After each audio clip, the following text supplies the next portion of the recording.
Where do you innovate? So I asked you this question earlier, and we touched a little bit upon it. Do you just innovate in your products? Do you just come up with a great product, and that's the key thing? What if you don't, have a really innovative product? Was Google the first company to come up with a search engine, or was Apple the first company to come up with an MP3 player? No, they weren't. So it wasn't just about the product that you need to innovate.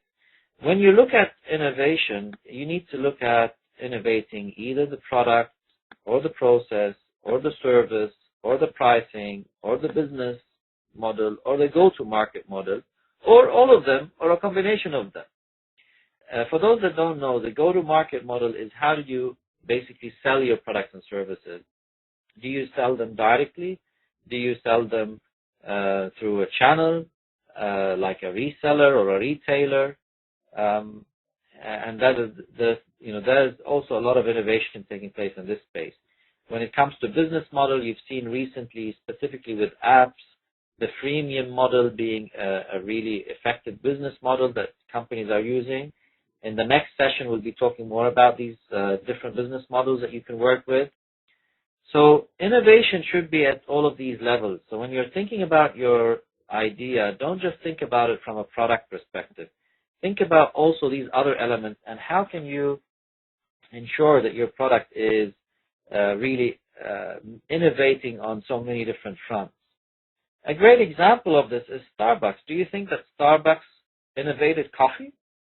Did they come up with some really great new coffee that made the huge difference in how they became successful?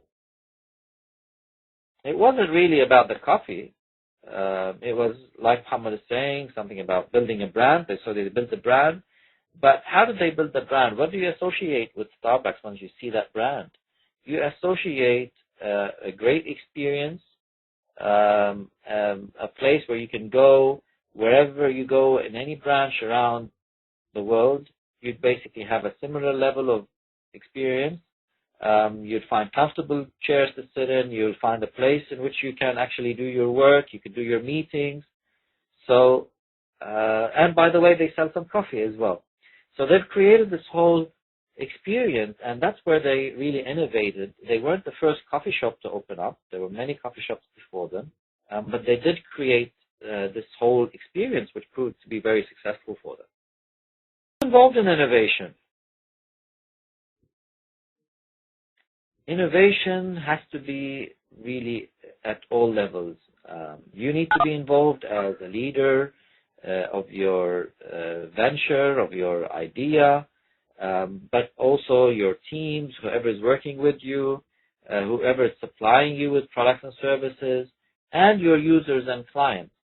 And a great way to actually see this in action is the media. When you look at CNN, Arabiya, Jazeera, some other kind of networks, you found that in the past couple of years, citizen journalism has grown dramatically.